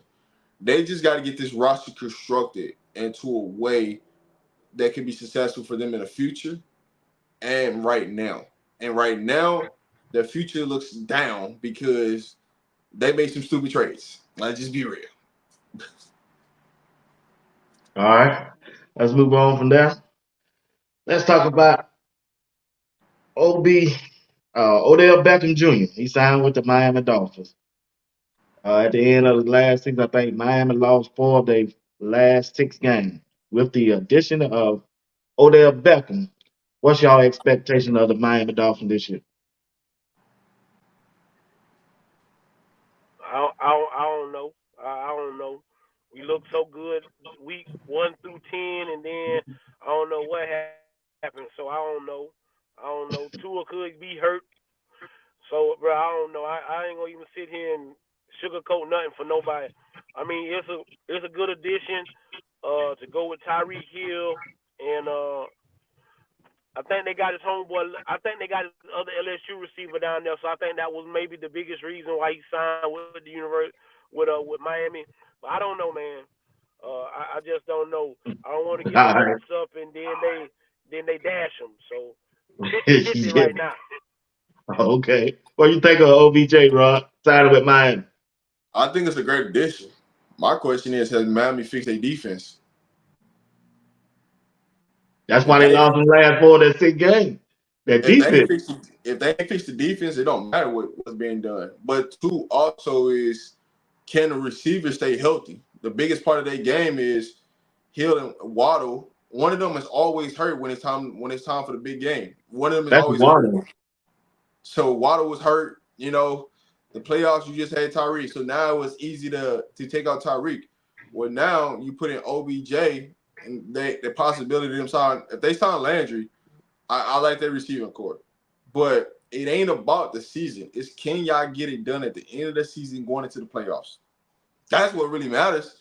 And if you ain't changed nothing to fix that defensive coordinator, you sign Odell ain't really do nothing. It's the same. You pretty much got the same expectations, right? Right. Yes, your idea is to win the chip, but their expectations right now, the max of what they're looking at is possibly maxing out to get to the conference championship, the AFC conference championship. Okay. All right. Let's look at the NBA playoffs. Yesterday, the Timberwolves they beat the Denver Nuggets. Ant-Man went off again. What y'all think about this series? I mean, Ant arguably going to end up being probably the best player in the NBA in the next. He might be the best right now. Oh, he The way is. he playing right now, the way he's playing right now is out of his mind. I don't know if the Nuggets got anybody that can check him. Um, and so with that being said, I know Denver gonna make some adjustments. You still got Luca. Murray can do his thing, but now Murray got to play on both ends of he got to try to stop Ant-Man. So now you're using a little bit more of your energy trying to stop Ant-Man and things of that nature. So I don't know. This series could get wild for Denver. It could get real wild. And if them boys come out and beat the Nuggets, you gotta like their chances of winning the West. And if Ant-Man can do that, you gotta stamp that kid as the best player in the NBA. And I don't think it should be no argument. Well, oh well, oh well. All it's saying is, Anthony Edwards, your time has arrived. It is your Yep. time to be the face of the NBA. That's all that's happening. If this is when you look at who's going to get the torch passed to him, the torches look like Anthony Edwards is going to just finna take it for grabs. He ain't even waiting for it. He finna just go take it. Anthony Edwards is the next man in line as a face, and that's where it's going. He's putting Denver on notice. Y'all ain't got nobody that can guard me. I don't care who y'all put out. Y'all got nobody that can guard me, and I'm gonna get 35 on whoever out here. You just want Ant be that aggressive throughout the series. You don't want no letdowns, no under 30s. You want him to be a dog the entire series and go get it, right? Right. Just like you did the first series, take care of business. Denver, they could be had, but as it shows, you need a killer. You need somebody that can go out there and they can put their foot on their neck and just go. And Anthony Edwards is looking like he wants to be that guy. He's ready to be the face of the NBA, and it's his time to shine. Okay. All right. Sound like Rod think Ant-Man don't finna win this series. Do what it sound like. But let's move into rapid fire. We got right at about 4 more minutes. Let's shoot through this right quick, and we're gonna end with Colorado again. Y'all good with that? All right. Check our rapid fire time. Chat, we need y'all participation. We thank y'all for participating already. We thank everything that you done said in the chat. And while you're over there, hit the like button if y'all don't mind. We appreciate you and subscribe to the channel. All right. Rapid fire. Let's start off with boxing. See how good with you with boxing, Coach Dre. Coach Dre. Coach Dre. Coach Dre. Dre. That little rap. All right, check out inboxes. All right. Who is the only five-time heavyweight champion in the world? Muhammad Ali, Riddick Bowe, Evander Holyfield, or George Foreman? Who is the only five-time heavyweight champion of the world?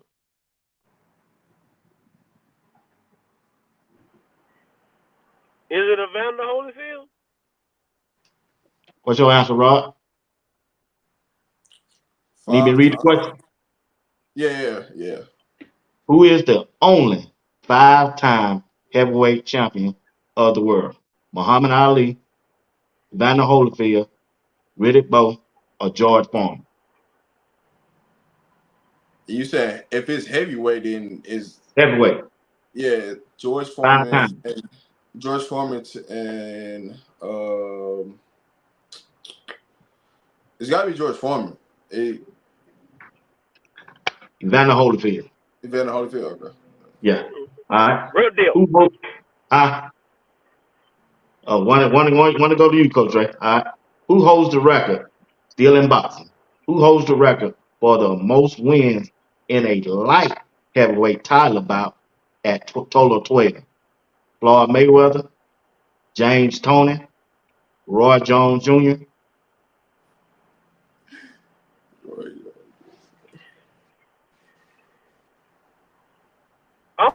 I'm gonna go with Roy Jones Jr. for some reason. I don't think it's Mayweather. I'm going with Roy. We know Mayweather's undefeated, but how many times did he fight the light heavyweight? Right. That's the question because Floyd's undefeated. We know he got 50 plus wins, but how many fights did he fight at the light heavyweight? Yeah. Roy Jones Jr. Who's the other person? We got here's the question again. Who holds the record for the most wins in a light heavyweight title bout at a total of 12? Floyd Mayweather, Roy Jones Jr., or James Toney? I don't remember James Toney. That's the thing. I remember Roy Jones Jr. I remember Floyd. I'm gonna go Roy Jones because I don't remember the other guy. Roy Jones Jr. He the only one that got 12 in that light heavyweight division. All I right. just think every time I hear Roy Jones, I just think about his song. That's first thing. Yeah, okay, yeah. But boy, you crazy. Check this out. In their prime, who would you rather bet on your money on? Oscar De La Hoya or Terrence Crawford winning a boxing match? Bud Crawford. Y'all go Bud Crawford. You think Bud, baby. y'all ain't put no respect on Oscar De La Hoya Give me in their Bud. prime? Give me Bud Crawford. Okay. Question He to you. lost to Mayweather. He lost. I know. All right, check this out. Starting with you, Coach Dre. If you was a boxer, what stance will you use against Floyd Mayweather? Orthodox or a southpaw? It probably you try to be soft power. That unorthodox stuff, I don't think it worked for him. It ain't much that work with him, but I would just try to straight be southpaw. That orthodox stuff. The fighters I saw to do that, they didn't get too much, didn't get nowhere with him. So I would have to try to do it southpaw. Rob, would you be southpaw or No, orthodox? I can Nope. just add. I'm gonna be Southpaw. You gonna be southpaw. All right. Yeah. Hey, if you was a head coach of the whoever favorite NFL team you want, and you needed a defensive coordinator, which one will you choose? Rex Ryan or Dan Quinn? Rex Ryan. I'm Rex Ryan. Rex Ryan. All right. If you was a general manager, you getting ready to hire your offensive coordinator, but you want him to be the head coach too. You want Andy Reid or Sean McVay? Andy Reid. I don't want my head coach to be my offensive coordinator and GM. So, but if I had No, to pick one, they go with no, Andy you the Reid. GM. No, You you the the GM. Yeah, and I want him to be the head. You said I just want an offensive coordinator. and he could be He your could be head your coach head and coach your too. offense player. Oh yeah, okay, cool. Long as he ain't the general manager. Yeah, Andy Reid. You want Andy Reid? Okay, then let me switch it up. Who the best offensive coordinator, Andy Reid or Sean McVay in today's game? Andy Reid. Andy Andy Reid. Reid. Yeah. You put Andy Reid. You put Andy Reid on the Rams, and you put Sean McVay on Kansas City. You still go Andy Reid. Yeah, because there's the thing with Yeah, Andy Reid, you know what the he proven. results. Yeah. He proven. Yeah, he proven. He done did it. He done did it multiple ways. He did it with Alex Smith. Was he the coach with Alex Smith Yeah. Yeah. that first year? Yeah, he did it with Alex Smith. Yeah, come on. Okay. Yeah, DC Carter said Andy. L said Reid. It's just Terry hard to said give Reid. to Sean Andy Reid. McVay right now. I know he got a championship, but it's Yeah, just I just said he got a championship too now, and plus he's yeah. young. But you've seen it too many proven times with Andy Reid with certain situations. So Okay. All I right. mean he I done know. been. I mean he went. Yeah, been too many NFC championships and won too many Super Bowls. Yeah, it's just hands down Andy. He more consistent. Okay. Okay. Okay. Check this out. College running backs who had a better career. Derrick Henry of Alabama, Marshall Faulk of San Diego State. I like Coach Ray. that one. I like that one. Coach Ray. I'm going with the Florida boy, Derrick Henry, King Henry. I like Marshall and everything, but you can't do what King can do. King. I like King Henry. Mm. Only reason I'm taking Marshall Falk is just due to the fact of Henry did have Hey, way, hold on, way hold on now, more y'all. Hey, pro listen now, players. y'all gotta remember What Marshall he Falk played in did that. at San Diego State, I'm riding with San Diego You State. you got to, Listen, Coach now y'all Ray. gotta understand. Hey, hold on, y'all gotta understand. Now Marshall played in that OBS. He played in that OBS conference now.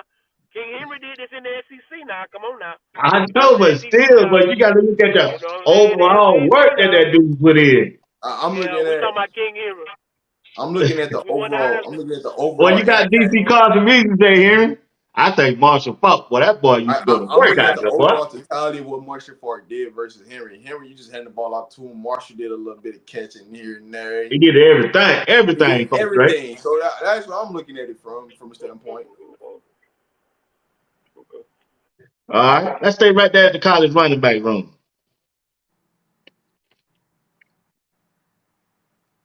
Darren Sproles, K State, Christian McCaffrey, Stanford, LaDainian Thomas, TCU. Who had a better college career? Who? LT. Yeah, that's easy, man. That's easy. LT. LaDainian Thomas. Yeah, that's easy. Now my second, Don't my take nothing away second from one. Smoke. Take Hey, all right, take nothing away from let's take LaDainian Thomas out. Darren Sproles, or Christian McCaffrey? I'm going Christian McCaffrey. Oh, okay, then put some respect on this thing. Yeah, And you still don't I think? mean, we gonna go. Yeah, we'll go for that. We'll go for that. But I mean, I like what Sproles did at Kansas State though. He really I put it do on for too. the little back. Yeah. I like what he did at Kansas State. I mean, I like it, but Christian McCaffrey was a dog out there. Stanford, man. All right, check this one out. Indeed.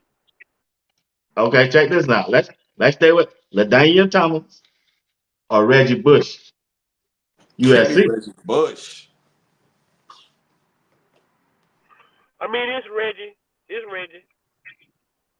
It's Reggie. I like LT, but it's Reggie. What he did at Yep. USC, you can't You deny can't that. take it away from him, man. You gotta, you can't take it Rod, you away don't from him. think so, Rod? No, I said give me Reggie Bush from the get go. Oh, I okay. said Oh, it okay. then. It wasn't even I a thought you debate were shaking about your that. head. I said, what? What? But let's look at in college quarterbacks. Dan Marino with Pitt, John Elway, Stanford. You said repeat that one more time. You say Quarterbacks. John Elway with Stanford or Dan Marino with Pitt?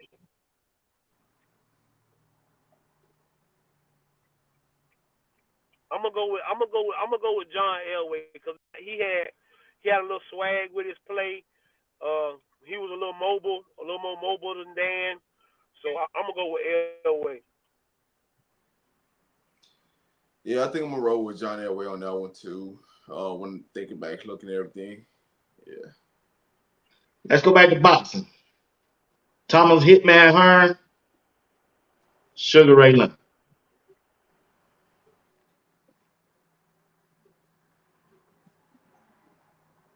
You muted. My bad, Sugar Man. The Yeah. Sugar Man. The Sugar Man. Sugar Man. That's I it. The agree. Sugar Man. That I was agree easy with one. that. That was too easy for y'all on that. Okay, Hitman Hearn and Thomas Yeah, and Marvin Hagler. that's a better. That's a Yeah. hard one though. It ain't Well, no that's my hey. arguing with them. I like People both keep of them. underestimating Marvin Hagler career, man. That dude used to put man shit. And they used to really fight back then. They used to Yeah, stand out. They exactly. used to Those was stand some there. real fights back They used then, to man. stand there. It wasn't no Yeah. run around the ring yeah. and turning my No, none of that. bag. Right. Yeah, they running now. Them ball dogs used to go in there, man. I was looking at some videos from this morning. Man, them dudes back there were punching, boy. It's hard to watch boxing because there's so many of turning your back and holding Yeah. somebody and running So who around. won that match yesterday between what his name?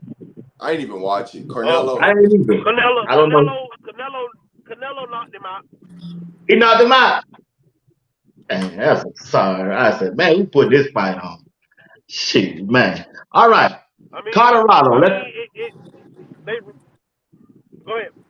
No, you go ahead. Go ahead, Coach Ray. We got 6 minutes. Yeah, yeah. I mean, they not fight like you got to see Canelo fight somebody else. I want to see him fight the Charlos or somebody, but that fight that wasn't for him. Uh, but pound for pound, pound for pound is Tank for me. Pound for pound, best fighter in the world is Tank. Who you think was a better heavyweight champion in boxing? There ain't no certain name. Y'all there let me know.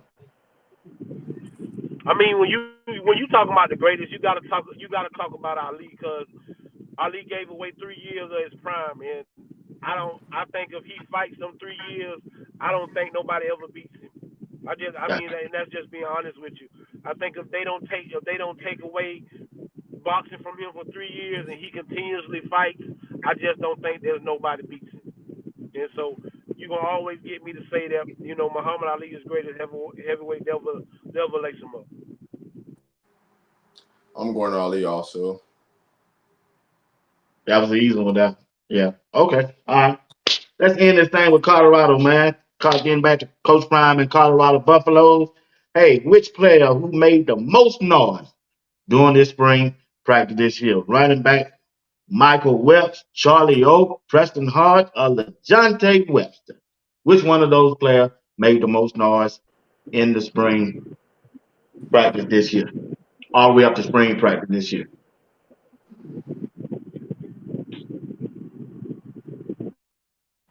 Who made the most noise in this spring? Running back Michael We're gonna Welch, go. Charlie Oak, cornerback Preston Hart, or the wide receiver LeJohntay Webster. The Florida boy came. The Florida boy came and did what he was supposed to do. He showed y'all he a top flight receiver. Anytime he was called out, he stood up to the challenge. Every time you saw him, he was catching the ball. He run great routes, and that's no disrespect because Michael's my guy. And I picked him from the jump to come in here and do something. But I'd have to go with LeJohntay right now. He really came in here and did what he was supposed to do. I mean, it's just this the easy one. When you see Watch Shador publicly edit his name on Twitter and told him come on up here to Boulder, it's just that simple, man. LeJohntay Weston. LeJohntay Webster. So you don't think Michael made no noise? What you trying to say, Rob? No, Oh actually, yeah, oh yeah. He made no. the We noise. definitely can't discredit that because that's one of the dudes I've been giving credit for all spring. Michael just had that. He just had that look on his face that I'm not here to play. I don't need to smile. I'm here to work. Y'all can say whatever y'all want to say and run your mouth and this and that. Don't none of that mean nothing to me. I'm here to work. If you ain't here to punch the clock, cool. I'm finna show you why they went out and recruited me. I'm finna show you why I'm here. I'm gonna show you that I'm a difference maker, and that's what he went out and did this spring. But LeJohntay Weston just he showed you why Shador was recruiting him. All right. What about there's something else I was gonna ask you. Oh yeah, what's this rumor about Shiloh being injured? Is it true? Somebody just out there trying to get some clickbait? What? That what they're trying to make a I big can't. deal about? Is he really hurt or isn't he? I don't know. I can't verify, deny.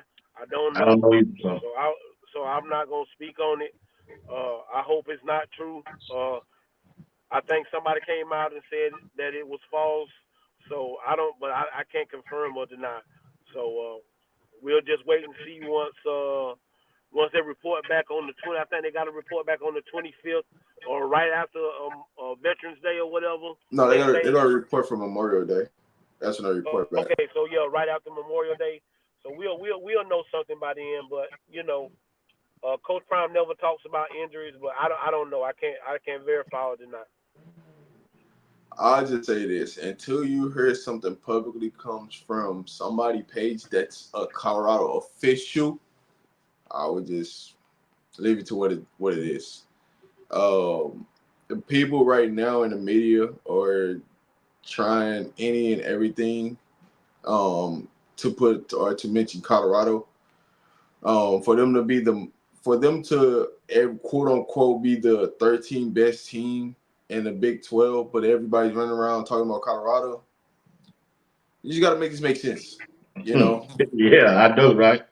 you got to. I'm just being honest. You got to make it make sense. Everybody's saying how bad Colorado's going to be, but you run around talking about Colorado, but you're saying that they're going to be 13 best. If somebody is going to be a losing program, you're not talking about them. Who talks about losers? Yeah, exactly. Yeah. I'm just I'm just Yeah. waiting to see. I mean, every day. So when it comes to injuries and news and this, that, and the third, until you hear something officially comes out from CU, you got to take it with a grain of salt. Unless you heard from somebody from Coach Prime's immediate family, which are Shiloh himself, you got to just take it with a grain of salt. At the end of the day, I mean, right now they focus on the season and getting prepared for the season. They're not focused on anything else. And so there's going to be people that's going to push a narrative. There are going to be people to try to change the narrative on Colorado because they're trying to stop the momentum and they can't. So they're trying to pick at every little thing right now to stop the momentum of what Colorado got right now. So you just gotta let things play itself out, and you're gonna find out. One thing about it, if they keep constantly recruiting in one area, then they probably give me the answer. Right. Just being honest. But if you ain't seen them constantly recruiting in one area, then it probably ain't so. So that's the best way to explain the answer. Is he hurt? Is he not? Did he have surgery? If he's gonna be out this certain amount long, that means that they need to go recruit 2 or 3 more safeties in that spot if that's the case. So I thought we'll the see. same way too. Yeah, I see if I ever see him recruiting safety or something, that means there's something behind that smoke. Here's the thing that I always tell people, right? CU always tell you what's going to happen before it happens. It's just people are oblivious to what's about to happen because they're not listening. So when it happens, now it's like, oh man, it's major news. No, they already said this was going to happen. You just never paid attention to what they said. They've shown you by recruiting, hey, this is the plan. And so if you're oblivious and you're not looking at what the plan is, then this is what you're going to get. I can go with you on that, Rob. So when we're looking at the Big 12 conference, what 3 teams you think Colorado are going to be in a dog fight with in the Big 12 conference? Is there any 3 teams, or you think you just going to take it game by game? Well, I need at least 3 teams, Coach Ray. Don't give me that game by game. What 3 teams Well, in the Big 12? when 3 teams in the Big 12, you got to talk about you got to talk about Central Florida. You got to talk about UCF. You got to talk about Kansas State, and you got to talk about Oklahoma State. Uh, those are the 3 teams I'm looking at. UCF is trying to get stronger by the day. It look like they adding a kid every day. I turn on the thing, they add somebody new. So they're trying to add and get better. Kansas State is a pillar in the Big 12, so I expect them to be decent. And then also Oklahoma State, I expect them to be good. So those will be the 3 for me. Oh, okay. I got K-State, Oklahoma State, and Utah. Those Utah. would be fair. You got to explain that Utah to me. Convince me. I don't see. I see. You Here's got to my thing. remember. Go ahead, bro. Go ahead, Coach. Understand they're the you got to get them. What you do is you give people respect because they've been consistent. I don't think Willingham has had a losing season. He's always and their defense is gonna be good. Now, what their offense is gonna be, I don't know. But their defense was, I think, top 5 or something like that last year. I know we didn't see a lot. We didn't see a lot of it against us because I think they had just shut it down. But their defense was top 5. So they're going to rely on their defense. They got great tight end play. And they believe in this guy, in this quarterback. Even though he's been there a long time, they really believe in him. So that's why you give Willingham his respect because I don't think he's had a losing season since he's been the coach at the University of Utah. Now, here's what I was gonna say to this. You when you go and you watch Utah, right? They standard is they standard. They gonna win 9 to 10 games. Just like Oklahoma State. Oklahoma State is gonna find a way to win 9 to 10 games. For some odd reason, everybody just think that Utah ain't gonna win nothing. Like I don't know what this notion is. They ain't gonna win. They just consistent. That's what they are. And so that's what they've proven to be. You're in, you're out, and you have to take that into account. You also have to take into account when are you going to play Utah. You're not playing them at the beginning part of the season. You're playing them at the end of the season. What takes into account at the end of the season? You know they're going to run the ball. You know they're going to have a good run defense. How healthy are you going to be during that part of time of the season? That's generally how they beat most teams because they're not healthy. But a lot of people take into account of the Utah game from last year when they shut down their first and second team defense. Their third team was out there playing on defense last year. So when you go back and really boil down what's really going on and who's really playing, you're not truly seeing them at 100% health. You're seeing them about 60, 55%. And so you take that. I'm not saying Utah's a world beast. I'm not saying that they're just going to come out there and they're going to blow you out. What I am saying is they're going to play complimentary football and they're just going to wear you down for 4 quarters and see, are you going to let go of the ropes? And if you can't play that, they're going to beat you. That's just as simple how it is. So when They we just see didn't them show put them me in a nothing position, last year, Rod. huh? They didn't show me nothing last year. And Yeah, we but didn't even have to do see, you're grading them off of their second, third, and fourth string players playing, it. I hear not the you. first string. I heard you.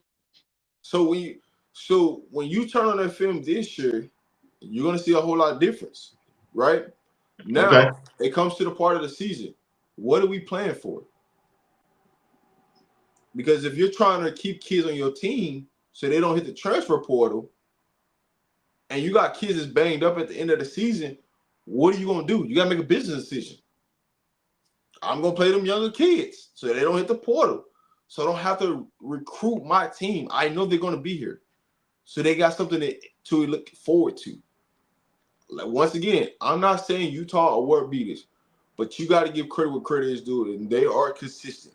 9-10 win season. At I their agree on that. best, they will win 11, 12 games. But an average season for them is 9 to 10 wins. Okay. Okay.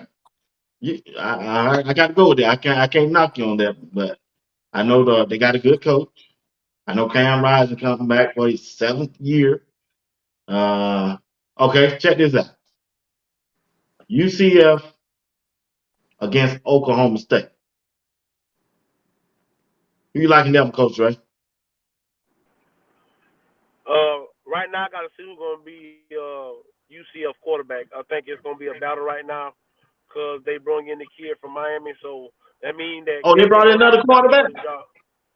Yeah, the guy from Miami can't. They Uh-huh. brought him in from University of Miami. So KJ ain't just going to get handed the job. Uh, so we got to see what they're going to look like. They added a couple of more pieces. So we got to see what they're going to look like. But that game going to tell me a lot. Oklahoma State against UCF, that's gonna tell me a lot. Man, I didn't know they brought in another quarterback. So they ain't confidence in the quarterback they brought in? I know he turned it over a lot, but that bad boy can run that football. Yeah, they brought in Yeah, but that ain't, a quarterback from Miami. Gus Malzahn, yeah, Gus wants somebody who can throw it as well as run it. True. And the kid that Yeah. he brought in from Miami can do both. The kid that he brought in from Miami can do both. I mean, I'm not saying KJ not gonna be the starter. I just know he gonna have to battle for it right now. I didn't know that. I didn't. You told me. I got to do some research on that one. Appreciate the information though. What you think, Yeah. Rod? What was the question? Give me one more time. Sorry. Oklahoma State, CUF when they play each other. Game's C, gonna be UCF. I mean, where they playing at Oklahoma City. I mean, Oklahoma. I think they play in Florida. Don't they play I in think they Florida? play in Florida, bro. They I play in think they play Florida. in Okay. Florida, bro. I ain't gonna tell you no lie. The game's gonna be interesting. For one thing, because I'm still waiting to see what Oklahoma State quarterback look like this year. Does We it know matter with Ole going back there? we Shit. yeah, you got a running back, but if they stop in the run, what is your quarterback play? Because they didn't have the best quarterback play last season. They didn't. They had a running back that he hit that hole, he gone, but they didn't have a quarterback play to back it up. So what will be the quarterback play, right? If they still got the same quarterback, because I haven't looked at Oklahoma State roster, what they did in the portal, anything like that. And that's just due to certain things. I'm not focused on those teams yet because I'm taking one game by one game. So I'm focused on the first team first. But if Oklahoma State, they still got the same quarterback from last year, if they haven't, grown, because I haven't went and watched their spring game, Okay. they're gonna win because of the running back, because they can run the ball, they can run clock. But if you gotta put the ball in your quarterback's hand, they're gonna more likely lose. Yeah, more I But with agree. that being said, I'm gonna take Oklahoma State just because I think they got a better running game than UCF, in a sense. But it's a toss up. It's definitely a toss up. Yeah. Coach Drake, what about Kansas and Kansas State? They go head to head. That's going. I mean, it's gonna be an interstate rival. You can throw the records out the window. I think Kansas got the better quarterback. Like I say, I got to see what what their running game look like, and what their defense look like. But just on paper right now, I might take Kansas because they got the better quarterback.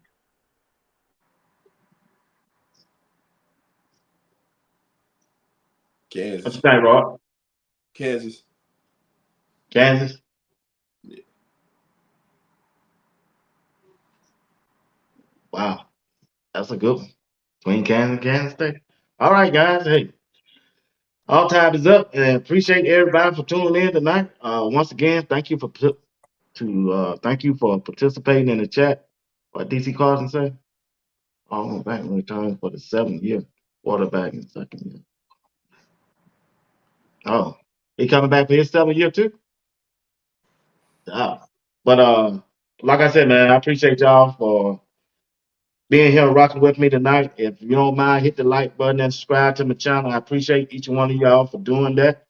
And once again, hey, we did it again. We had a good show, had a good attendance, and we appreciate y'all also over there on Twitter, Facebook, and LinkedIn. I appreciate y'all for tuning in.